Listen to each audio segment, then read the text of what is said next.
If you have a scientific background or you're involved in a role right now that's technically complex, whether it's in technology or in engineering, perhaps even in medicine, then please do watch this video, because I promise you it has the potential to transform the way in which you approach getting your point across in the workplace under pressure, especially when you're addressing people who are at a lower level of expertise than you.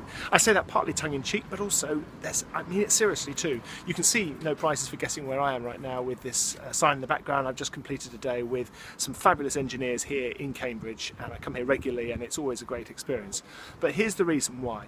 Consider your use of the scientific method. The scientific method, I'm no scientist, but from what I understand from talking to people who are very familiar with it, involves building up your argument case by case, step by step, and then, ta-da, at the end there's the reveal. You build up to the point. And that means that by the time you make your point, you have, as it were, given all the evidence that makes it likely that people will be convinced by your point. That doesn't work when it comes to presenting. Why?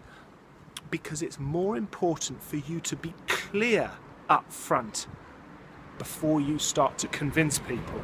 In other words, if you walk them through step by step what your thinking is and then leave the key point or conclusion to the end, the risk is that you have lost people's attention by the time you get there. And you may have had this experience, especially if you presented to senior people. Senior people, in my experience, and I've coached a good number of C-level execs over the years, they want you to get to the point. Yes, yes, yes, what's the point?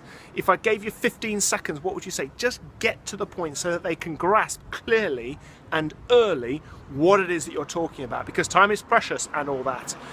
Then, if you've made a point that is clear, that sounds interesting, provocative to me, then I'll listen to your argument. In other words, be clear first, then convince, rather than try and convince people and then give them the point at the end. Make sense? It involves turning the scientific method upside down. I call it the presenter method, the speaker method. So if you adopt that approach, then you'll be more likely to be punchy as a result.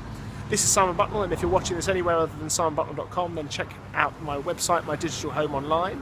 And in the meantime, from the very fine University of Cambridge, speak well and speak soon.